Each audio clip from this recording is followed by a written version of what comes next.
Next on 9 News, investigators make a huge discovery in a 3-year-old cold case, confirming they have the body of Suzanne Morphew.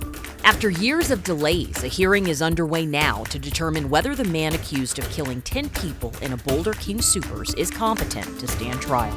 And more than a year after a deadly road rage shooting, a teenage suspect pleads guilty while the victim's family seeks closure. 9 News at 4 starts now.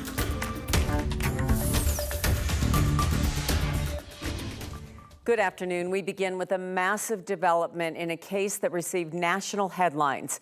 Investigators say they found the body of Suzanne Morphew, a mom who went missing on Mother's Day back in 2020. The Colorado Bureau of Investigation says they found the remains in Saguache County last Friday. Today, now 1,235 days after she went missing, Suzanne's remains have been confirmed to be found. Her disappearance led to a massive search. Her husband faced charges for her murder, but prosecutors dropped those charges just 1 month before the trial. 9 News reporter Mark Salinger has been following this case since the very beginning. Mark, they haven't said exactly where this body was found. What do we know? Yeah, Kim and Al, it's an absolutely wild update this afternoon that none of us expected to get on this case that we've been following for years. We don't know exactly where they found her body at this point. CBI says investigators were searching near Moffett for an unrelated investigation when they found those remains. That's northwest of the Great Sand Dunes. They have not said how she died or released a cause of death or really any other information about her. At this point, CBI says it has not made any arrests, but it's just the latest development in a very complicated case. It's been more than 3 years since Suzanne Morphew was last seen. 3 years since the day law enforcement believed she was killed. Investigators say this is the final picture Suzanne took on the afternoon of May 9th, 2020. It's the last piece of evidence that shows her alive. She sent the picture to a man in Michigan she was having an affair with. Suzanne was reported missing the following afternoon. The first deputies to arrive at the Morphew home found her mountain bike nearby in the woods off the road. Can you try to call the husband and see what type of bike she has? My daughter. She sent me Barry's house. Oh, okay. All right. Her husband, Barry, arrived home that evening after he says he was on a work trip in Broomfield. He immediately asks if an animal could have killed her. Lion? Yeah, it was just like Was that no lion? Mountain lion? For months, state and federal investigators searched for Suzanne and any clues that might lead to answers. On May 13th, 2020, her bike helmet was found near the road.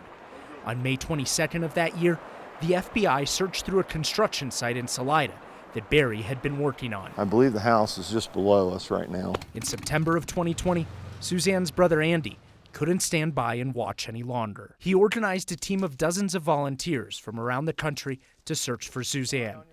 Each search turned up few results. Please, we'll do whatever it takes to bring you back. It wasn't until May 5th, 2021, nearly a year after Suzanne went missing, that Barry was arrested. And I wouldn't bring charges unless I was competent. District Attorney Linda Stanley charged Barry with murder in the disappearance of his missing wife. She didn't reveal what evidence she had, but promised the public there was enough to convict him. And it's about all the individuals that knew her and loved her and cared about her. After a year of preliminary hearings and pretrial court appearances, prosecutors dropped the charges against Barry. Saying they don't have a case without the testimony of the expert witnesses, the judge ruled to exclude from trial.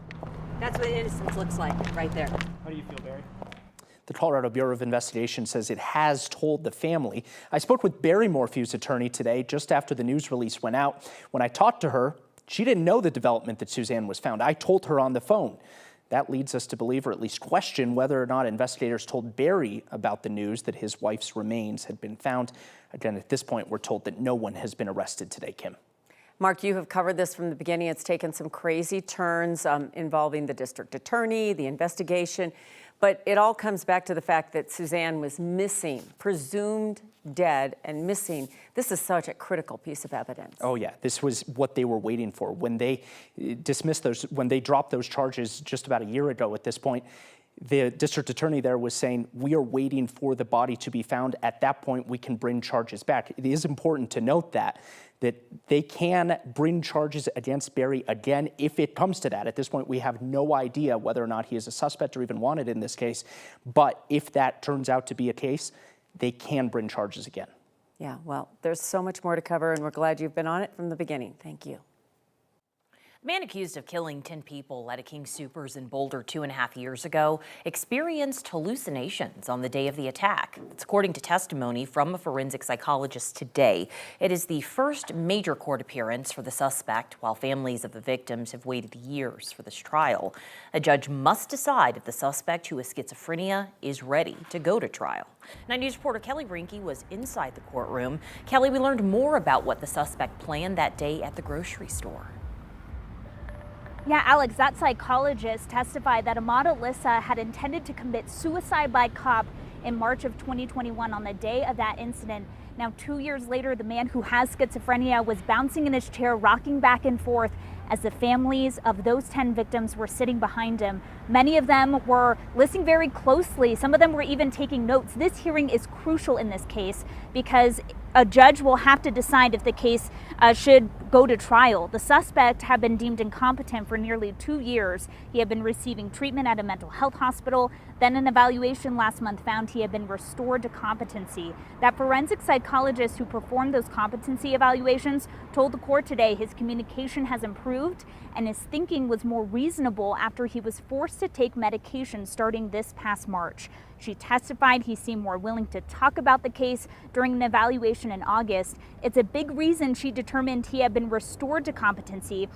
He even shared with her that a plea of not guilty by reason of insanity was his preferred, quote, legal strategy. Another member of his treatment team testified today that he appears more social. He was attending cornhole matches and karaoke sessions at the hospital. Ultimately, today is really an ability to see if there are any deficiencies in that evaluation that took place in August. The DA's office, though, doesn't know if the judge will make a decision tomorrow when this restoration hearing is expected to wrap up or take a few days to think about it. I know to hear these updates on his disposition and how he's acting has to bring some sort of comfort for a lot of the victims' families we've talked to who want to see a trial in this case. Yeah, typically these restorations usually take about 90 days. We're talking almost 2 years of delays for these families. So any sort of progress is going to be relief for these families. All right, Kelly, thank you. The family of a 31-year-old shot and killed on I-70 says they hope a plea deal struck in the case brings them some closure. But they're worried a judge could decide to give the teenage shooter a shorter sentence. The 17-year-old that shot Kevin Piaskowski as he drove home from work was convicted last July. Just pleaded guilty. It happened near the Northfield, Quebec exit on I-70. Dash camera video shows the shooter's truck accelerating and then crashing after the shooting. Jamil Jones pleaded guilty Monday to second-degree murder. Kevin's mom says there's nothing that will feel like justice. There is no day that I don't think I cry about him. And I just don't know how 17-year-old can do this. And the judge will sentence the shooter in January. He could face 25 years in prison or far less. The family plans to argue for the maximum sentence.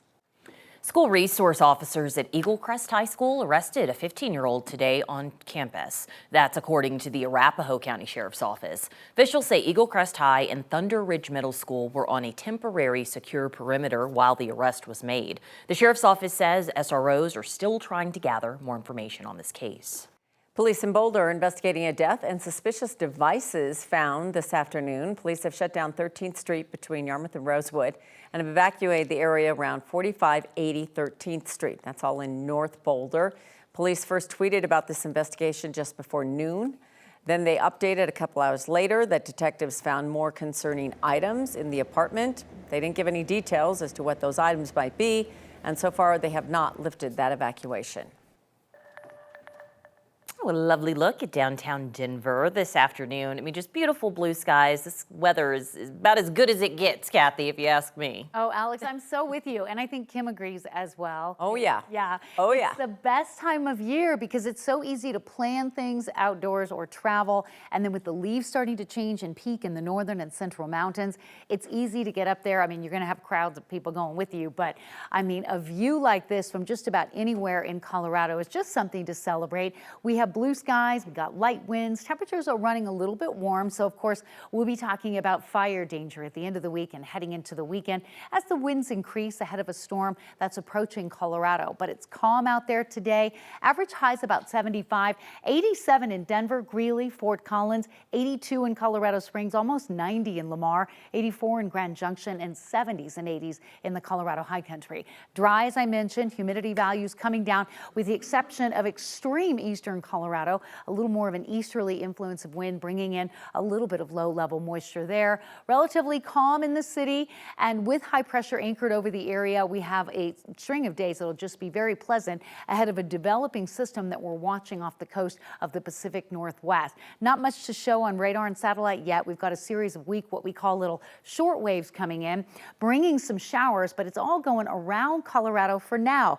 But we start to see a little more moisture creeping in as we look forward to the weekend, and that's over southern Colorado. So tonight, nothing to worry about. Fair skies, light winds, temperatures dropping out of the 80s into the 70s after the dinner hour. Mild, calm weather pattern for now. We'll talk about when we'll see our next chance for showers. And don't forget, there's a full moon on Friday. That moon will rise Friday morning. It is the harvest full moon. Some are saying it will be a super moon as well. Kathy, thanks. The United Autos Workers Union says it will announce on Friday how it plans to expand its strike against Detroit's 3 automakers. The union originally targeted 1 assembly plant from each company. Then last week, it added 38 parts distribution centers run by GM and Stellantis, including 2 centers here in Colorado. Ford was spared from that second escalation because talks with the union were progressing. Union leaders are scheduled to meet with GM today. The union wouldn't say what action it would take on Friday, reiterating that all options are on the table. It's official. Michigan State has fired Mel Tucker as their head football coach. In a letter to Tucker, the MSU interim president board of trustees terminated his employment contract.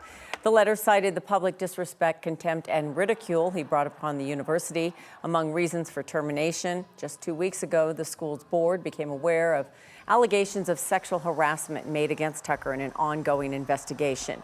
Tucker, who used to coach at the University of Colorado, has denied the allegations, but in his termination letter, the university claimed Tucker did not provide any evidence in his response that, quote, refutes or undermines the multiple grounds for termination for cause.